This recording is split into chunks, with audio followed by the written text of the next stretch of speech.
Olá, bom dia, tudo bom? Estamos aqui hoje para mais uma conversa sobre linguagem, escrita, neste momento que estamos vivendo. Hoje vamos conversar sobre este autor tão falado na pandemia, Albert Camus, francês, principalmente com o seu livro A Peste. Mas Camus é muito mais do que só A Peste, tem outros textos, é um autor importantíssimo, ficcionista, filósofo, marcou toda uma geração, toda uma época, fez um alentado estudo para conseguir escrever esse livro.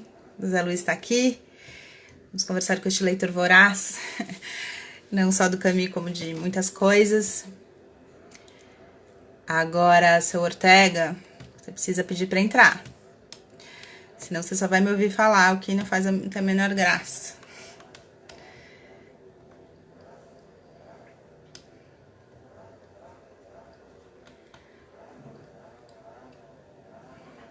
Estamos aguardando o seu José Luiz pedir para entrar.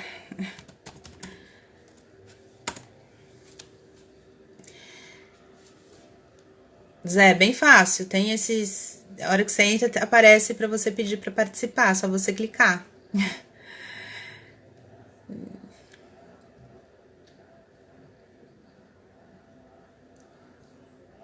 O ao vivo, né?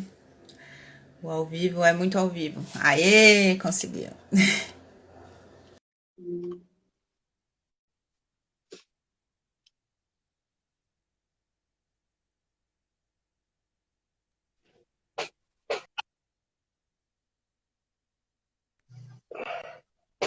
Estamos vendo aqui.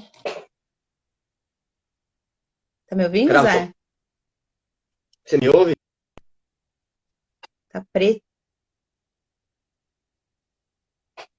Epa, alguma coisa na internet dele lá.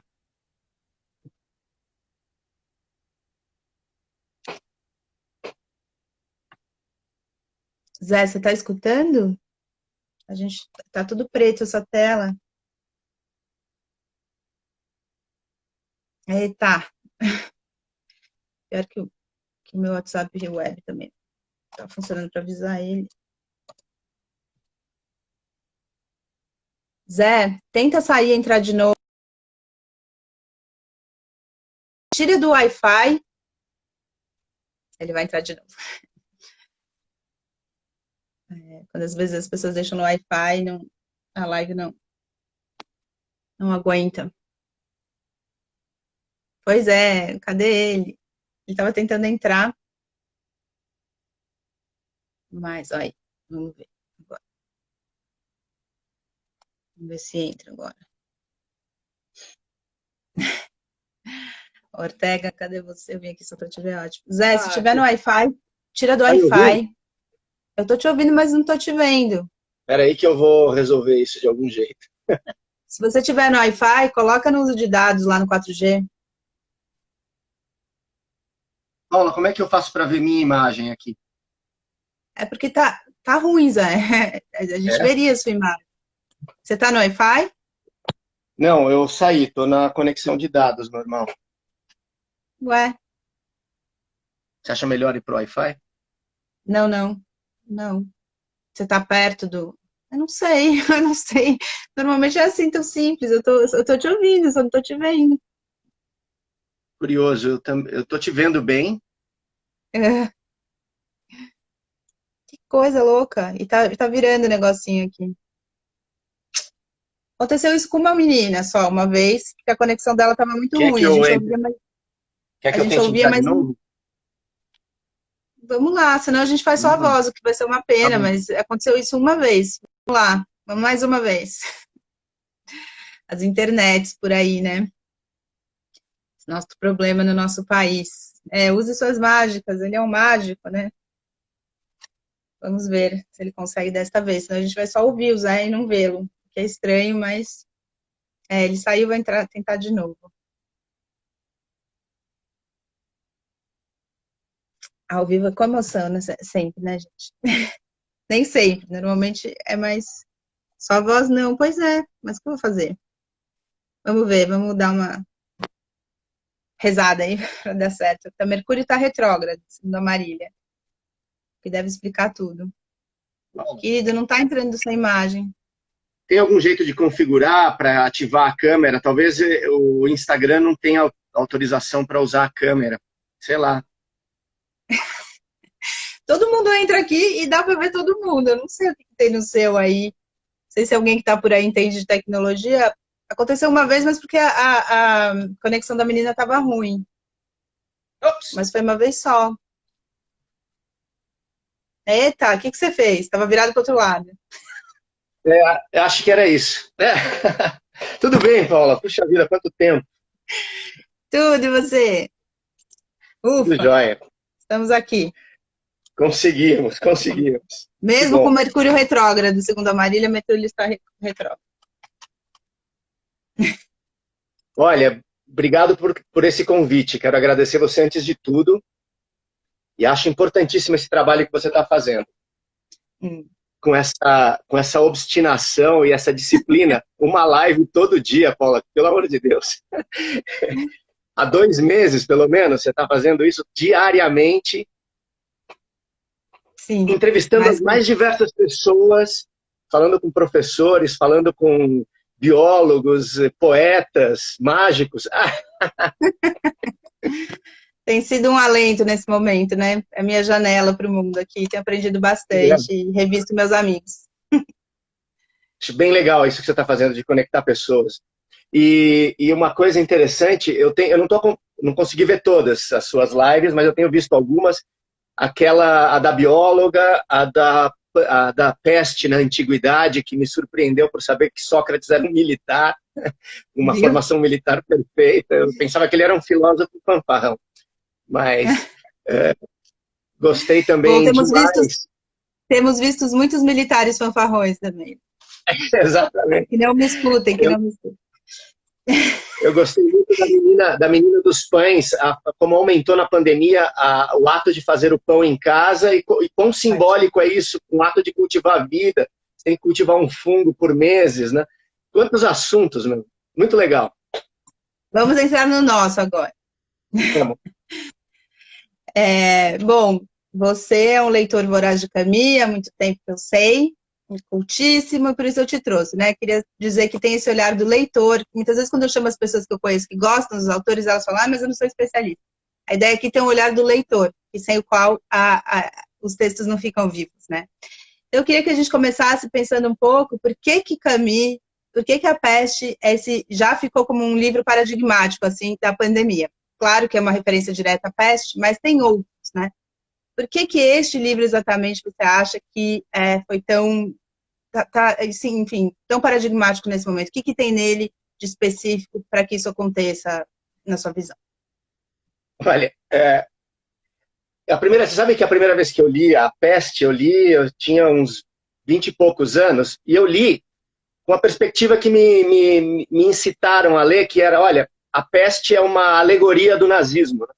E eu fiquei todo preocupado com essa alegoria, tentando buscar nas entrelinhas esses sentidos.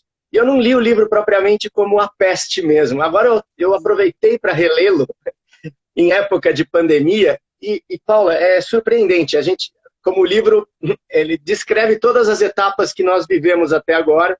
Estamos no capítulo 3, é um livro de 5 capítulos, estamos no capítulo 3, em que a peste dispara na cidade, a cidade se vê obrigada a abrir cemitérios em terrenos baldios, a cidade se vê obrigada a transformar estádios de futebol, cinemas em hospitais, os cinemas da época lá em Marrocos, né? Lá na Argélia, por exemplo, os cinemas da época eram cinemas de 2.000 lugares. A gente teve no centro de São Paulo um cinema de 2.000 lugares. Tanto que há um momento do livro em que ele calcula, para dar uma ideia de quantos mortos, né? Porque ninguém sabe visualizar os mortos. Ele fala em termos de cinema. Ele diz assim, olha, são 4 cinemas de mortos, né? São 4 cinemas, são 8.000 mortos. Eram cinemas de 2.000 lugares que havia, como os que nós tínhamos no centro de São Paulo. E aí, no capítulo 3, chegamos a um momento de clímax, a cidade entendeu o que está acontecendo, as pessoas começam a se retrair, e nesse momento as ações governamentais começam a operar de forma consistente e radical, sem os conflitos que nós estamos vivendo hoje em dia, mas é um momento... E agora o livro para mim foi uma espécie de releitura da nossa situação, né? Eu pude vivenciar nos desesperos, nas falas, na atitude diante da morte, momentos críticos que nós vivemos aqui, e elaborar um pouco isso, né? O livro me ajudou a elaborar um pouco a aflição que nós estamos vivendo. Uhum. E aí eu queria que você falasse um pouco do Camus, né, dessa figura, né, tem se falado no livro e tal, mas retomar um pouquinho essa questão até daquele momento da filosofia, né, desse existencialismo, enfim. Vamos contextualizar o tempo histórico dele? Isso, isso. Mas antes só uma observação. O Camus chegou para mim em momentos de aflição na vida, aos 20, aos 30 e aos 35 anos, por pessoas muito queridas. A primeira delas você conhece, um professor de história, que foi um professor nosso, né? E Odir Alonso Júnior, que me deu O Estrangeiro para ler, num contexto em que eu estava assistindo com ele o filme A Batalha de Argel, que narra a independência da Argélia, do Guy Pontecorvo, um cineasta... Uhum. Aliás, esse vídeo, se você digitar a Batalha da Argel, esse filme completo está disponível para quem quiser assistir o movimento na década de 60, que vai de 54 a 62, né? O movimento de independência da Argélia, e que é bem emblemático do que foi a independência da África como um todo, depois do processo neocolonialista do século XIX. Que, aliás, tem importância vital para a gente entender. Só para a gente dizer que o Camus era argelino, né? Acho que muita gente acha que ele é francês, né? A Fê tá falando que tá travando. Ele era um Pied Noir, né? Ele era um franco-argelino, os pais eram migrantes franceses, e já vamos falar disso, mas deixa eu só dizer, a segunda pessoa foi a Aralina, que me deu o Mito de Sísifo, que é um livro Eu vou te interromper só um minuto, porque a Fê está dizendo que está travando para ela. Para mim não está travando. Está travando para mais alguém? Diz aí para a gente. Pode ir, tá? A segunda pessoa foi a Aralina, que foi professora de francês que eu conhecia aos 20 e poucos anos, e ela me deu o Mito de Sísifo. E a terceira pessoa, que aliás é a obra para mim que mais me tocou, porque é profundíssima as questões que ele lança sobre o sentido da vida, é uma obra sobre o sentido da vida, né? E a terceira pessoa, todos esses são meus amigos, a terceira é o meu orientador, foi meu professor de física na graduação, depois meu orientador no mestrado e no doutorado, que me deu o Mito de Sísifo e o Diário de Camus, que conta a viagem dele ao Brasil, entre outras, em que ele almoça com Manuel Bandeira, que ele acha uma pessoa gentilíssima. E depois ele almoça com outro poeta, o Schmidt, que cospe espinhas de peixe no prato sem se curvar. E ele acha aquilo curioso. Ele convida para comer um peixe e o poeta, conversando com ele, tirava nacos do peixe com a mão e cuspia acertando todas as espinhas no prato. Ele narra isso no diário de viagem. Mas, enfim, vamos para o panorama histórico, Paula. Olha, Camus nasceu em 1913 e morreu em 1960. Com 47 anos, ele produziu toda essa obra gigantesca. Ele produziu para teatro, produziu artigos de jornal, produziu romances que lhe conferiram um Nobel em 57, pelo conjunto das reflexões que ele faz sobre a situação humana no mundo, sobre os conflitos humanos, o problema da revolta e o problema da angústia, né? Bom, o que acontece de 1913 a 1960 no mundo? 50 anos antes... Umas coisinhas. O que acontece, né? É o breve século XX que o Hobsbawm narra na Era dos Extremos, né? O que acontece no mundo? 50 anos antes de Camus nascer, os generais dos impérios franceses estão recortando com régua o mapa da África, delimitando o que vai ser o que serão as novas colônias europeias, né? É o processo que o Hobsbawm também chama de a Era dos Impérios, ou que a gente pode chamar de neocolonialismo ou imperialismo. A África está sendo espoliada pelas potências europeias pela segunda vez, dessa vez em busca de mercadorias, em busca de mão de obra barata de novo, em busca de matérias-primas, de ouro, etc, etc.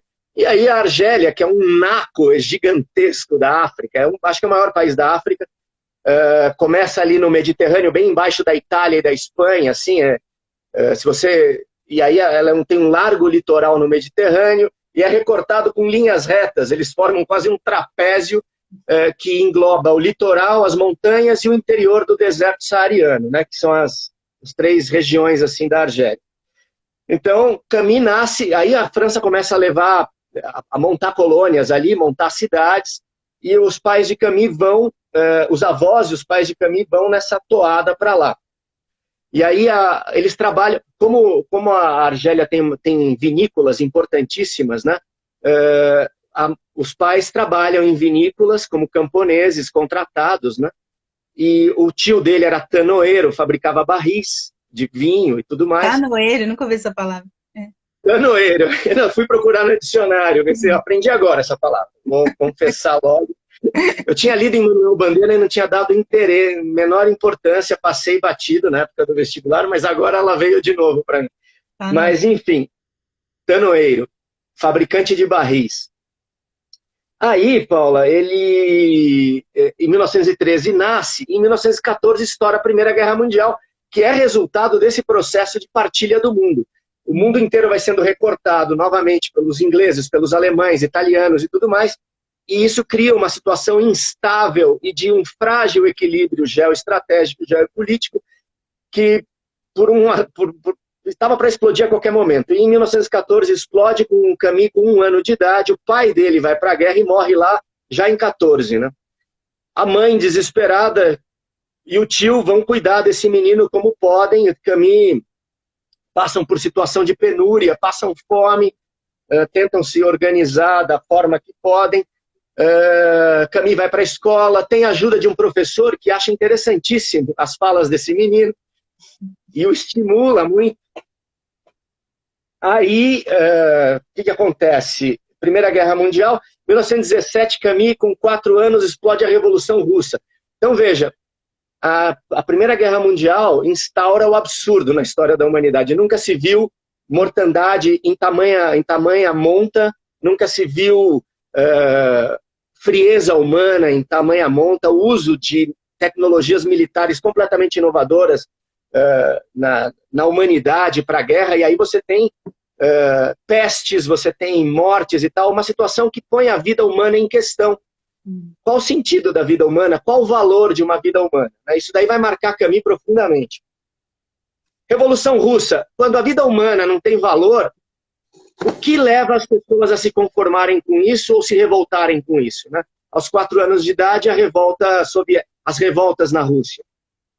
Aí vem o período entre guerras. Aliás, é importante dizer que a Rússia os bolcheviques tomam a seguinte posição na guerra.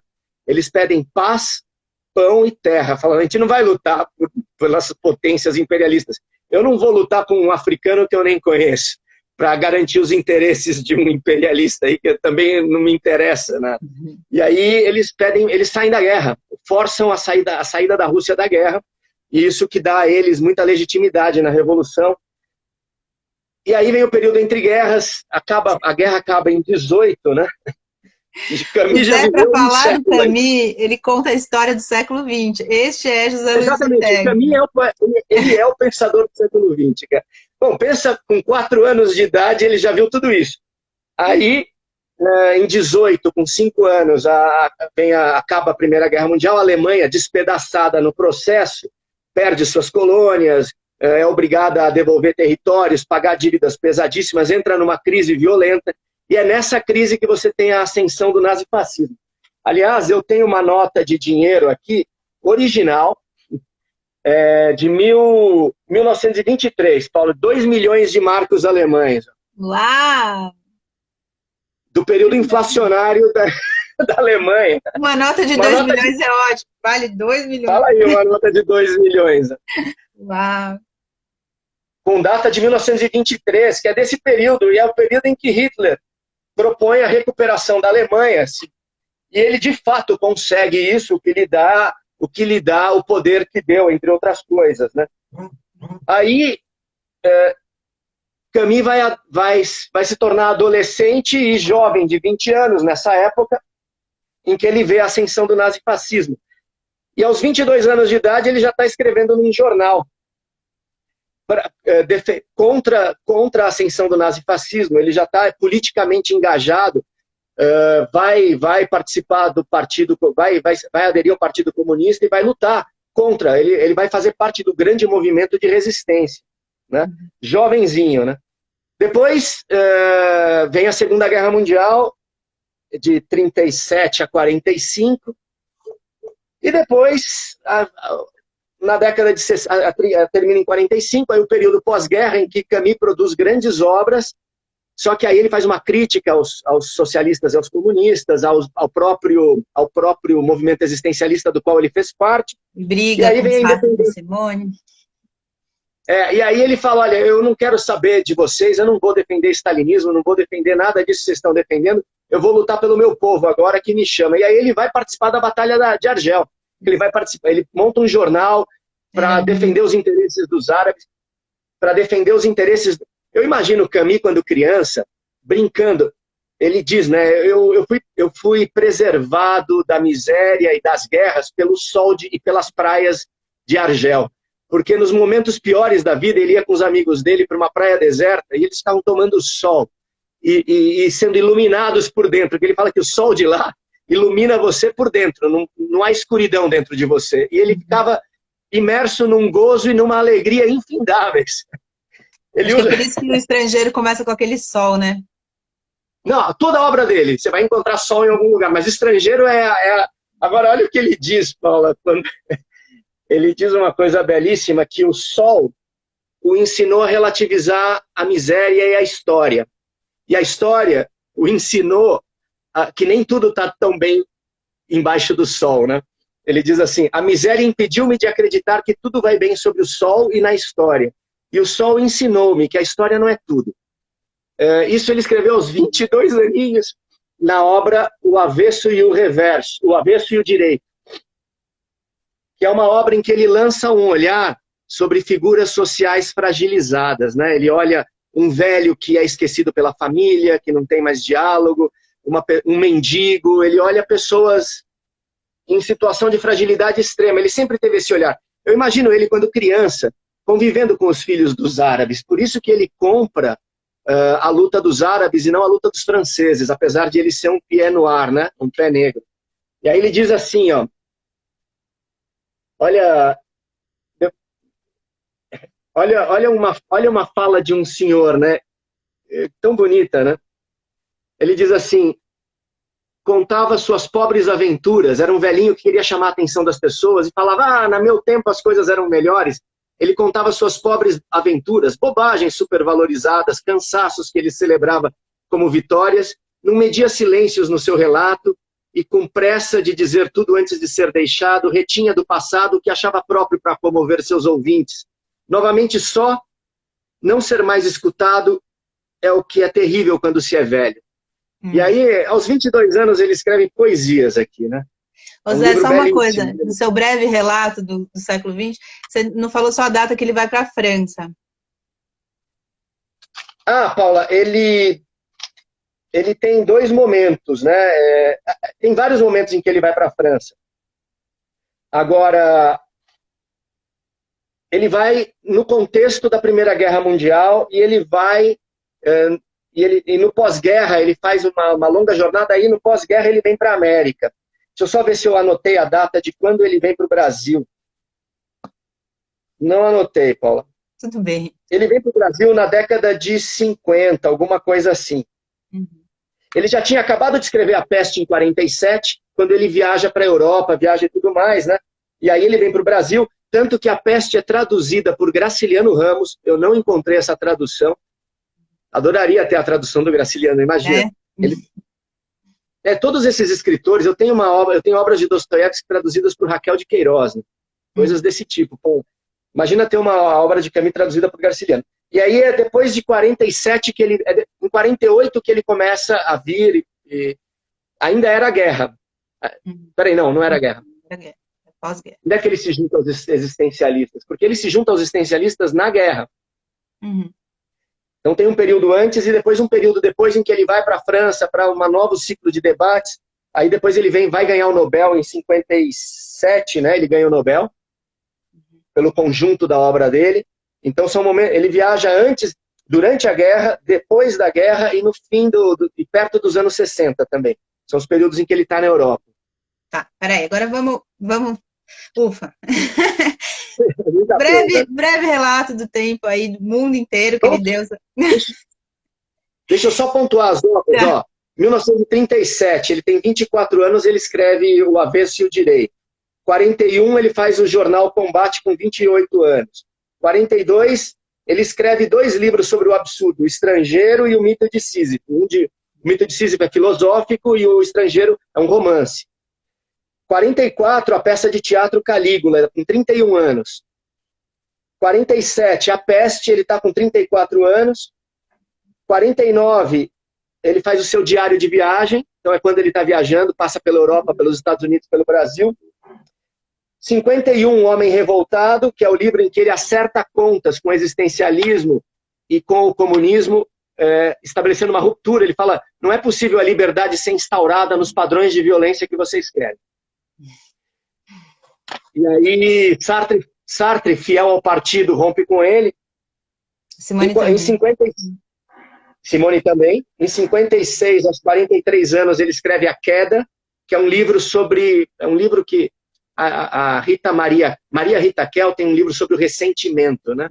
Que é uma categoria da psicanálise importantíssima. A Queda é, para mim, a obra máxima do ressentimento humano. E em 57 ele ganha o Nobel e em 60 ele morre tristemente por um acidente idiota, que dizem que foi armado pela KGB, mas não se sabe. Ele estava num ciclo de conferências no sul da França, e ele tinha um bilhete de trem comprado. Aí o filho do editor Gallimard fala para ele, você não quer? Eu estou indo para Paris, não quer ir comigo de carro? E ele aceita. Então não dá para saber se deu tempo da KGB sabotar o freio do carro, coisas do tipo. Mas ele vai e sofre um acidente de carro e morre estraçalhado. No carro, um monte de escritos dele. Acaba, né? Não, e no carro, um monte de escritos dele. Impressionante. Bom, ufa! Vamos para a peste. Conversar com o Zé é isso, é muita informação. Ó, estão furando alguma coisa aqui bem hoje, aqui em cima da minha cabeça, mas tudo bem.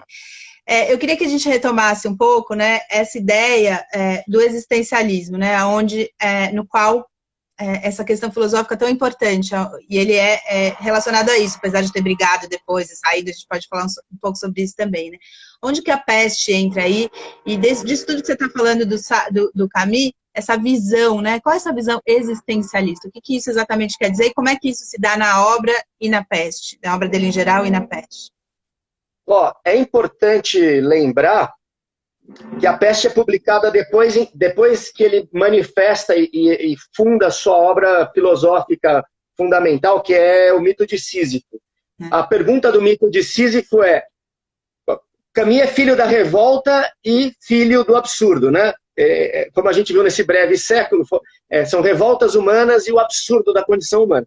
E ele vai se perguntar, nesse livro do Mito de Sísifo, as situações que põem o homem no limiar da vida, como a peste, por exemplo, e a pergunta fundamental, se a vida vale a pena ser vivida.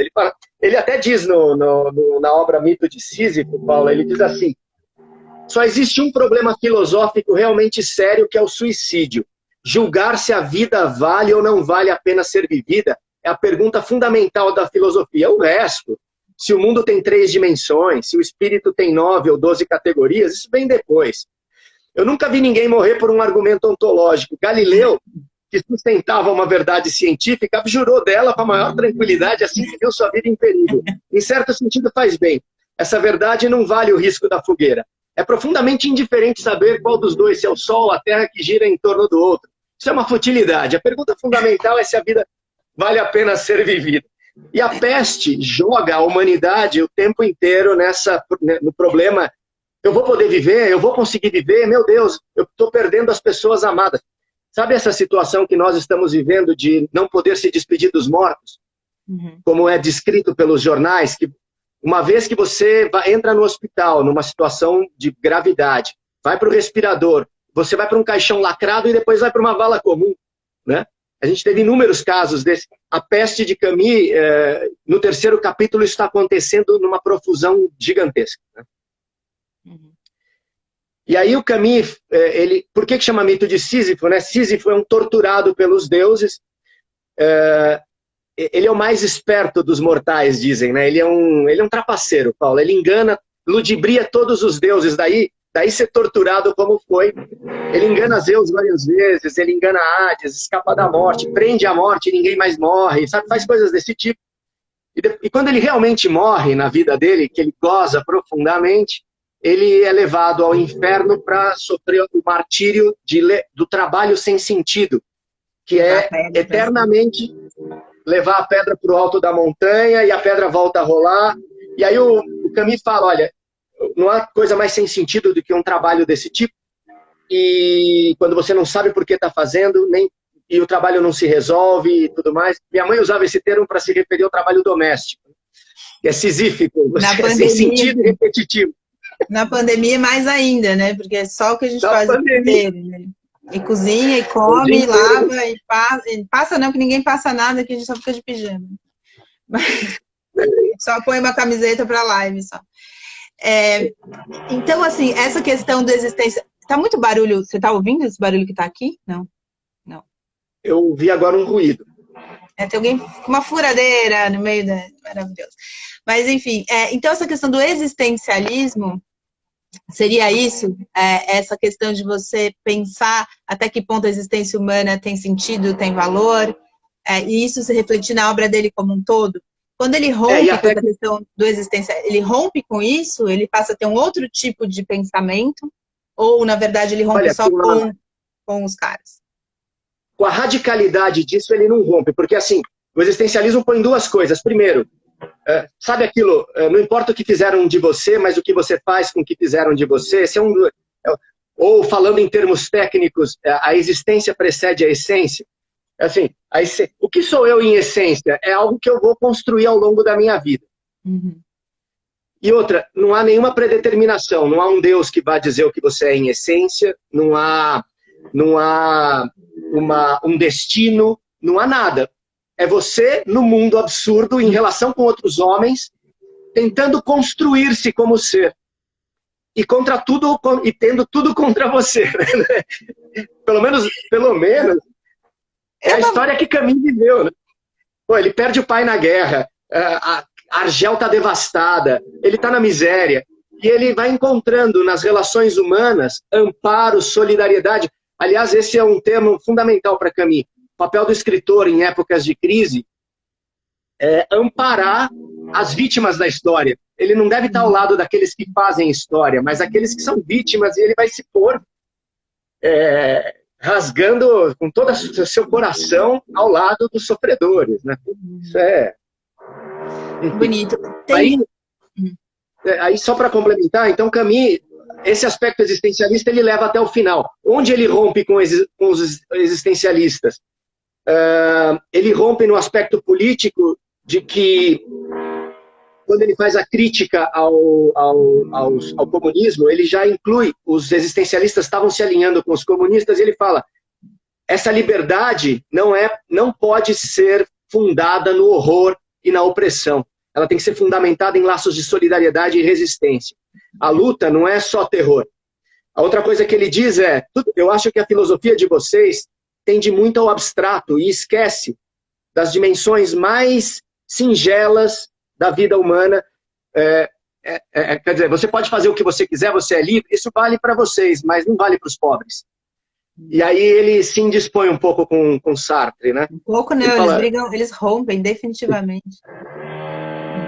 Isso foi uma lástima, né? Isso foi uma lástima, mas tudo bem. E aí eu queria falar um pouco de um eu acho que tem outro texto que é paradigmático do Camus, que é todos, né, ficaram, quase todos, mas o Estrangeiro, né? Que tem uma imagem muito forte, que acho que tem muito a ver com isso que você está falando, que é a questão do sol. Você falou isso das outras obras dele, que eu não sabia. E da questão de como é fácil, no fundo, um homem tirar a vida de outro homem. E isso me chocou muito quando eu li, eu era nova, assim. E aí aquilo, né? O sol bate nos olhos dele, e aí sem querer ele atira e acaba matando um homem. E aí o livro todo fica nessa questão. Foi sem querer, mas é muito fácil, não é tão difícil assim matar alguém. E essa é uma discussão, né, que acho que nesse momento é muito poderosa. Assim. Eu queria que você falasse um pouco dessa questão, não só da vida em si, mas dessa questão de um homem tirando a vida do outro, né? Como isso não é tão difícil. O problema do estrangeiro, que é uma espécie de antípoda, não é aquele que agarra a vida nas suas mãos. Só fazendo uma remissão, o Sísifo é aquele que, no sofrimento mais extremo, ainda assim, ele se ri do tormento, se ri dos deuses, e vai realizar o seu trabalho feliz e com sentido. Ele vai empurrar a pedra aproveitando cada momento desse ato. E ele pede que no final do livro você tente imaginar Sísifo não como um atormentado, mas como alguém que é feliz, que pela primeira vez conseguiu pegar o destino nas suas mãos. E qual é a figura do estrangeiro? É alguém que não faz isso, é um cara acomodado, um cara indiferente, conformado, um pouco anestesiado pela vida. Ele não tem grandes paixões, ele não tem grandes interesses, ele leva a vida. Acorda, come, trabalha, vai se tentar se divertir, vai para um amor que não é um amor intenso, ele vai para as coisas, ele é um cara anestesiado. E o sol, sempre tentando, o sol de Argel sempre tentando perfurar ele, incomodá-lo para ver se ele dá vida, e faz ele agir conectado ao mundo e aos homens, mas ele é anestesiado. Na praia, o sol consegue fazer isso, o sol o incomoda, aquele argelino que grita com ele o incomoda, e ele estava armado e ele atira. Atira de um modo irrefletido. Ele mata o cara irrefletidamente. E por isso, ele vai preso. E ele não entende. Quando ele se vê privado de liberdade, a vida inteira dele começa a fazer sentido e ele começa a respirar de novo, a sentir sensações reais, sabe? Sensações de conexão ao mundo. Esse é o conflito do livro, né? Ele abre o livro... A Fê falou aqui que sofreu muito para ler O Estrangeiro. É um livro muito, muito aflitivo. É duro, é curto e tudo, mas é muito difícil, né? E essa questão que ele coloca um paradoxo, né? Um paradoxo dele só realmente se ater à vida a hora que ele está preso. Isso. Essa acho que é o grande paradoxo, a grande imagem do estrangeiro também.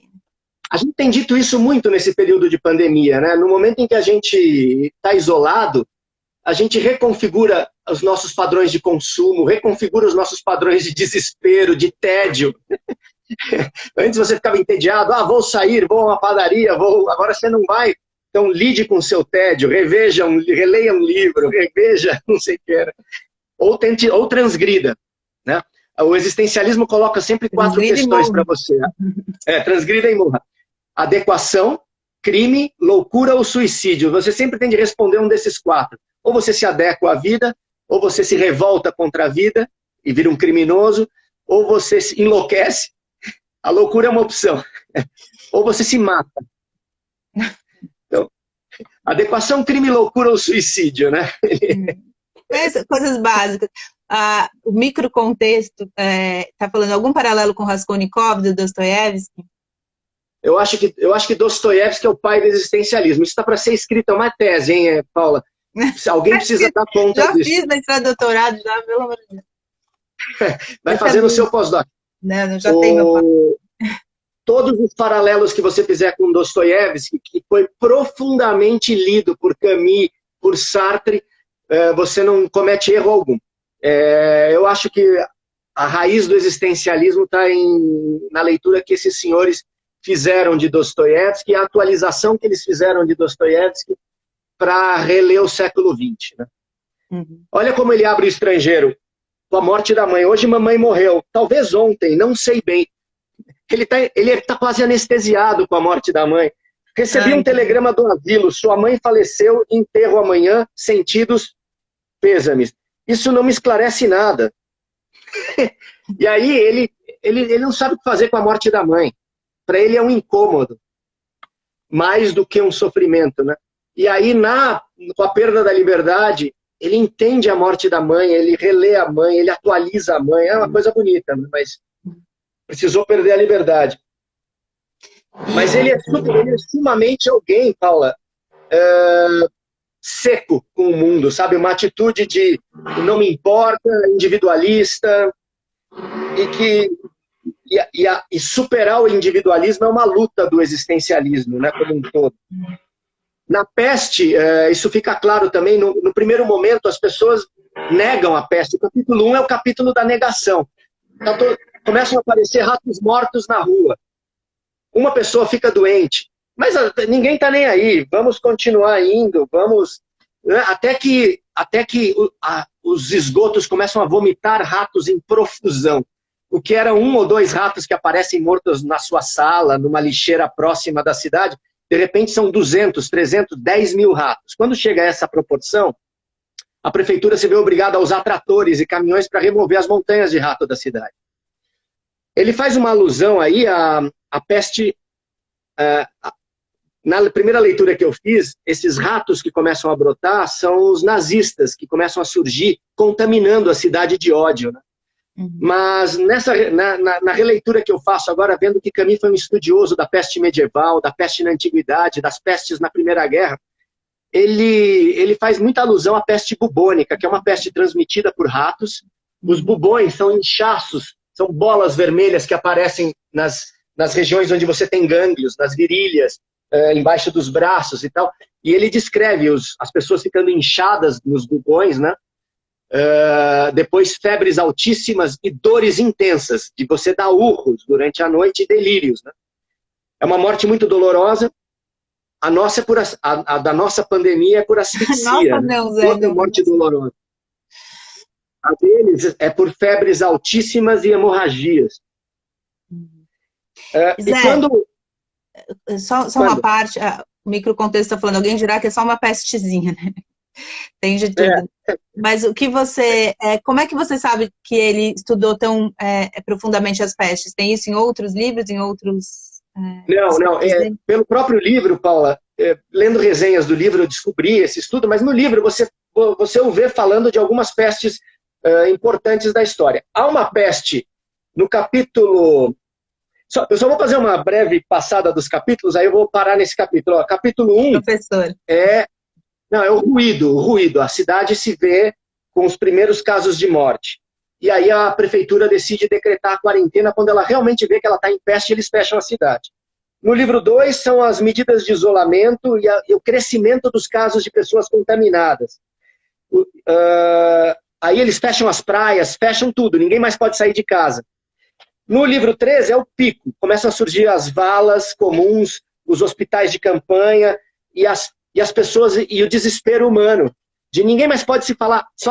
No capítulo 4, as pessoas começam a surgir o primeiro... É um Natal, né? E começa, depois do Natal, o primeiro caso de cura. E as mortes de crianças aparecem aqui nesse capítulo, e depois o primeiro caso de cura. E a luta do médico Rian, que é o protagonista da história, que ele é um Sísifo. O trabalho dele não dá certo em lugar nenhum, ele não consegue salvar ninguém, mas ele não para de proteger as pessoas. Todo dia ele acorda às 4 da manhã e vai dormir meia-noite. 4 da manhã e meia-noite. Ele visita as casas das pessoas, detecta o doente, isola o doente, tenta salvar o doente morre. Ele vai dar a notícia do óbito e ele vai perdendo um pedaço de si. E no capítulo 5, a retração da peste, as pessoas olhando pelas frestas da porta, será que a gente pode sair? O que é a vida depois da peste? Como é que ela se efetua? É o capítulo 5 que vai descrever, e aí o livro acaba. Mas no capítulo 4, você tem um padre, vou falar agora da peste, um padre contando histórias que aparecem em livros da Idade Média, que falam da peste, como é o Decameron. E há um outro livro agora que eu não lembro, mas ele conta a história de um padre, de um bispo, que na peste medieval não consegue fazer nada. O que ele faz? Compra mantimento, se isola no convento, fecha as portas, e ele não quer mais ouvir, ele está desesperado, ele não quer mais ouvir as lamúrias humanas, ele não tem como amparar ninguém, ele acha que Deus esqueceu todo mundo, ou que é um castigo. E aí ele se fecha no convento. A população revoltada de ver que aquela pessoa que devia ampará-la está totalmente omissa, ou conivente, ou seja lá o que for, como certas pessoas que a gente conhece. Quem será? A gripezinha. Elas pegam os mortos e começam a jogar por cima do muro, para ver se elas infectam esse padre filha da mãe.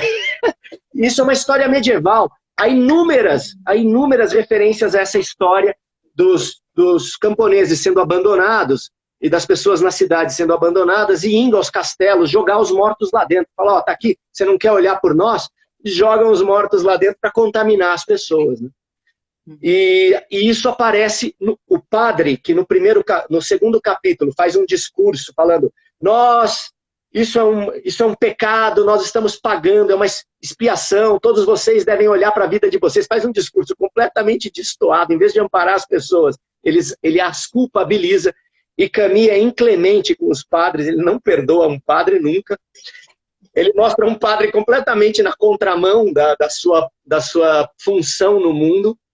Esse padre entra em desespero no capítulo 4, depois que ele vê uma criança explodir de sangues e dores e gritos. E aí esse padre enlouquece e fica doente e morre da mesma maneira. Então ele é inclemente com o padre Panelu, né, que não tem nada, os padres não têm nada para oferecer para você em épocas de pandemia, a ver pelos templos religiosos que agora fazem programas televisivos falando, olha, se você pode depositar o seu dinheiro na conta tal, você pode usar esse código de barras, use um celular. Porra, os padres estão pedindo para depositar dinheiro e não são capazes de falar uma palavra, né? Isso é pastor, né? Esses são os pastores, né? Os pastores, perdão. Foi injusto. De fato, o Papa, por exemplo, agora tem cumprido uma missão importante de amparo, né? Mas os pastores estão ridículos. Pelo menos, né? Pelo menos simbólico. E ele é inclemente com os pastores. Mas tem o Júlio Lancelotti, né? Que faz um trabalho super bonito com a pastoral de rua, que está lá batendo, né? E falando, que é um padre. Nas né? favelas eles estão fazendo ações de amparo às mães solteiras, as mulheres que chefiam famílias. Mãe né? solteira não é um termo politicamente correto, né? Ah, é? Eu não sabia. Ser mãe solteira? Mãe solo, mãe, né? Ser solteira não tem a ver com ser mãe ou não. Mas isso Nossa, não tem a ver Paulo, com verdade, que termo escroto. É horrível. Mas enfim, isso denuncia a nossa idade. Mas as mães são chefes de família, né? Eles estão organizando grupos de amparo, porque ela tá tudo nas costas dela, como sei delas, né? Como sei. Mas enfim, isso é muito, quer dizer, as imagens, é isso também que eu queria falar com você, né? O problema é que mãe solteira não quer dizer nada. Ela é mãe, se ela é solteira ou não, não importa, que ela é chefe de família, ela cria o filho sozinha. Se ela é solteira, casada, viúva, isso é uma outra. Obrigado por essa elucidação. E acaba sendo moral. Então, ela perguntou qual é o problema. Acaba se colocando uma questão moralista aí no meio. Já que estamos falando de filosofia, né, as terminologias são importantes. Eu queria falar também com você um pouco das imagens, né? Camus tem uma literatura muito imagética, né? Eu queria falar de duas coisas, da questão imagética e da questão também filosófica, né? Porque às vezes você fala, ele é um filósofo, não, ele é um escritor, assim como Sartre e Simone de Beauvoir, como os existencialistas. Eles faziam as duas coisas, né, Zé? As ficções são muito filosóficas e a filosofia também se coloca de uma forma literária, por isso que dá para você ler os livros deles como uma boa literatura, mas estão essas questões ali, né, em relação à dialética. Eu queria que você falasse um pouco disso e dessas imagens. Você falou de algumas, assim, são muito potentes, né? Você lê um livro do Camus, por exemplo, sei lá, O Estrangeiro, e o Mito de Sísifo, você leva para a vida aquelas imagens, né? Então, eu queria que você falasse um pouco disso, assim, da questão da filosofia e da potência imagética. Paulo, acho que você tem toda a razão. Você lê uma obra filosófica de Camus, e você vai ficando enriquecido por elementos mitológicos, por pequenas narrativas, pelo resgate que ele faz, de todas as formas enunciativas humanas, de uma notícia de jornal até uma obra filosófica abstrata, você vai ter referências de Camus, tornando-as fáceis de serem aprendidas e de serem entendidas, né? As obras filosóficas deles não são tratados, mas ele resgata o tempo inteiro narrativas e vivências humanas, que permitem você escalar com ele os grandes pensamentos filosóficos, né? E as obras literárias não tem, como em Dostoiévski, qualquer personagem de Dostoiévski. Thomas Mann também tem isso. Thomas Mann eu não li, mas qualquer personagem de Dostoiévski é uma defesa de tese filosófica. Né? Os diálogos são essas defesas filosóficas em conflito, né? E eles fazem isso vivencialmente, né? Vivencialmente, acho que vem daí também um pouco essa questão do existencialismo. Tá na existência, né, deles, né? Não é uma filosofia que fica abstrata, não, né? Não. É o tempo inteiro a pergunta, por que eu estou vivo? Por quê? Porque o que eu importo para alguém, o que eu importo para mim, como é que eu construo os meus sentidos, como é que eu interfiro na humanidade, né? E não só me adapto a ela e tudo mais. Isso na obra tá, a figura do médico Rie nessa obra é um médico cheio de questionamentos desse tipo, porque ele fala, o que eu faço não tem valor algum. Eu só mato, eu só encomendo as pessoas para a morte. Ele chega às casas das pessoas e as pessoas falam, piedade, doutor. E ele fala, eu tenho piedade, mas eu tenho de isolar a sua mãe, o seu filho, eu tenho de levá-los para o hospital. E certamente lá eles vão morrer. Mas o que eu posso fazer? Né? Há um momento em que um jornalista, que no começo foi lá para cobrir a cidade de repente é isolada, e ele quer voltar para Paris. É um jornalista chamado Rambert. É uma figura interessantíssima, porque no começo ele é um cara orgulhoso, é um cara... Rambert, quando você gosta muito de você mesmo, esqueci o termo, mas ele é muito... rempli de soi-même, a expressão que os franceses usam. Eu ia falar isso, você falou de rempli de soi-même é cheio de si, sabe? Ele ama uma menina que está em Paris, está fora da cidade. Quando a cidade de Oran, que é onde acontece, Oran fica a leste da Argélia, quase perto do Estreito de Gibraltar. A cidade de Oran, quando é fechada, narcisista. A Luciana e a Cida falaram. Narcisista. Eu quero voltar, eu quero ver minha mulher, você é meu amigo, Rie, me arranja um passaporte para eu sair. O Rie fala, não posso fazer isso por você, porque você colocaria outras pessoas em risco. Ah, você é um egoísta, você não pensa no amor, você é uma pessoa seca por dentro. E Rie fica acreditando que ele é um cara seco, porque todo mundo fala para ele, você não tem piedade das pessoas, você não se importa com os sentimentos humanos. Mas ele até o final é o maior coração do livro, né? Porque ele fica ao lado dos amigos que estão morrendo, ele fica ao lado das mães, das velhas, dos desvalidos, ele fica ao lado de todo mundo, cara. Ele é o herói, né? É um herói belíssimo. Deixa eu te perguntar, o Pedro perguntou se tem algum texto do Camus sobre Kierkegaard. E o microcontexto está falando, será que primeiro Camus pensava no tratado, quer dizer, na filosofia, e depois partia para a literatura? Ou será que era intuitivo? Eu acho que tinha um certo projeto deles em relação a isso, né? De sempre falar da questão humana aí, né, Zé? Sim, era um projeto.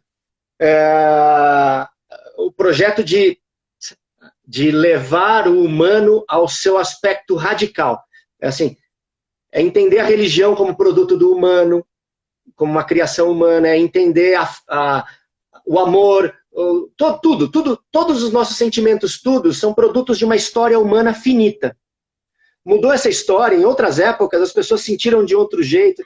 A ideia é o que é o humano, né? Como é que eu defino a humanidade? O existencialismo não vai propor nenhum pré-humano. Não há nada assim, não um humano genérico, né?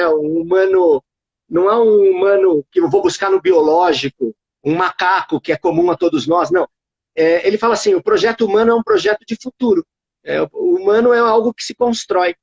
A gente vai se recriar a cada momento da vida, a cada momento da história, a cada momento da existência. E esse projeto é aberto, não está determinado por nenhuma entidade, né? Você só é humano quando você se faz humano, né? A Simone tem a frase clássica que é mulher, se não nasce mulher, você torna. Assim. E isso é o cerne do existencialismo, tanto da mulher, né, que ficou... Mas é o que eles falam, né? Você se torna humano sendo, né? Sim. Em processo. Sim. E quanto à pergunta do se Pedro... tornar humano é por isso. Isso que você está fazendo, o diálogo que você promove, isso é se tornar humano. Vou o tempo inteiro. Não, mas isso faz parte, é emocionante mesmo. O Kierkegaard, você sabe se ele tem alguma coisa com ele, não? Olha, eu li a respeito, a filosofia de Kierkegaard, ela se diferencia, ela é uma filosofia existencialista, mas ela tem um fundamento cristão, que se diferencia dos outros existencialistas que têm um fundamento ateu. Uhum. Então, assim, ela influencia, porque ela põe a questão do absurdo, todas as questões fundamentais, se a vida vale a pena ser vivida, o absurdo da vida, qual é o sentido dela, né? Essas perguntas vitais, que o tempo inteiro fazem você refletir se vale a pena você ir para frente ou não, né? Elas estão em Kierkegaard. O Kierkegaard trabalha o desespero, né? Agora, os existencialistas vão ver a religião como um produto humano da necessidade de poder e domínio do mundo, enquanto o Kierkegaard vai ver como uma forma de amparo, né? Uhum. É uma necessidade de amparo. 5 minutos para o fim. Jesus, você acha que foi que passou mais rápido? Vai voltar. Não, mas a gente não falou ainda. Deixa eu ler um trecho da Peste pra gente. Ele é físico, ele é mágico, ele é tudo. É uma coisa. Lê então, a gente tem 4 minutos. Na verdade, uma das consequências mais importantes do fechamento das portas foi a súbita separação em que foram colocados seres que não estavam preparados para isso. Ninguém estava preparado para não poder mais tocar, abraçar, beijar. Mães, filhos, esposos, amantes que tinham julgado proceder alguns dias antes a uma separação temporária, que se tinham beijado na plataforma da nossa estação com 2 ou 3 recomendações certos de se reverem dentro de alguns dias ou algumas semanas, mergulhados na estúpida confiança humana, momentaneamente distraídos de suas ocupações habituais por esta partida, viram-se de repente irremediavelmente afastados, impedidos de se encontrarem e de se comunicarem. Ah, que lindeza, né? Somos nós no meio das telas aqui tentando entender Agora, um pouco. Paula, uma coisa, na época a telefonia não era um sistema telefônico, era para alguns, e havia telefones públicos que precisavam de uma central em que secretárias e secretários ficavam pondo fiozinhos. De repente o sistema telefônico da cidade acaba, porque não pode mais ter essa central, ninguém pode sair de casa. As cartas não podem mais ser escritas porque os carteiros não podem mais entregar. Só sobra um jeito na cidade de Orã das pessoas se comunicarem. A única coisa que foi permitida pelo governo. Quando você escreve... esqueci o nome daquilo. Telegrama. E o telegrama ainda existe hoje em dia. Você só pode escrever 12 palavras, né? Então as pessoas falam: oi, tudo bem? Saudades, tchau. Por causa disso, os enunciados vão ficando curtos, as pessoas vão se emudecendo e os sentimentos vão ficando curtos. Esse momento do livro é quando você tem pouca coisa para dizer, você tem pouca coisa para sentir. Que lindeza. E as pessoas vão entrando no absurdo, quando não podem mais falar longamente de uma memória, se expressar longamente. Diferentemente de nós, que temos lives, temos WhatsApp, temos o que quisermos, né? Mesmo a gente assim tem não telefone basta, celular. né? E mesmo assim não basta, não dá conta, né? Isso que é louco. A gente acha que criou isso tudo e que isso tudo dá conta. A Luciana está falando 2 horas para cada live, mas se eu puser 2 horas, não vai dar conta também. Assim, é infindável, é um buraco, né? A psicanálise fala que o ser humano é um ser faltante, né? Eu acho que isso a gente está vendo aqui profundamente, né? E eu queria falar de uma imagem que a Simone de Beauvoir fala do Sartre, do Camus, que quando ele morreu, ela retomou dentro dela o menino que o Camus era, e que era o amigo dela. E que a morte, então, traz pra gente a pessoa como ela era para nós, e não na hora que ela nasceu. Então, a morte aproxima e não afasta. Nunca esqueci isso que ela falou do Camus. Não, e os dois eram gigantes, porque ele era um cara pobre, argelino, mas lindo, né? Bonitão. E o Sartre era rico, um monstro feio, né? Não só um monstro de filósofo genial, mas ele era feíssimo. E os dois eram antípodas nesse sentido, né? Dois gigantes filosóficos da sua época, um belíssimo e pobre, o outro riquíssimo e feio. E a Simone era tudo de bom também no meio deles. Zé, teremos que falar sobre muitas outras coisas. Super obrigada por quem está aqui. As pessoas participaram muito, dizendo que é lindo. Teve um cara que não ganhou o nome, dizendo que você é o cara mais inteligente que ele conhece. Também é um dos caras mais inteligentes que eu conheço, por isso que ele está aqui. Não veio antes porque não tinha Instagram. Você vai voltar. Obrigada a todo mundo que veio. A gente tem 20 segundos. Gente, obrigado pelo convite. E não pare de fazer isso, essa tarefa bela ecisífica. Tá bom. Obrigada. Quando você tem... Tchau, gente. Faz uma sobre Tchau, pessoal. Dostoiévski. Já fiz uma sobre Dostoiévski. Depois eu te mando o link. Tchau, gente. Obrigada. Até amanhã, 11 da manhã.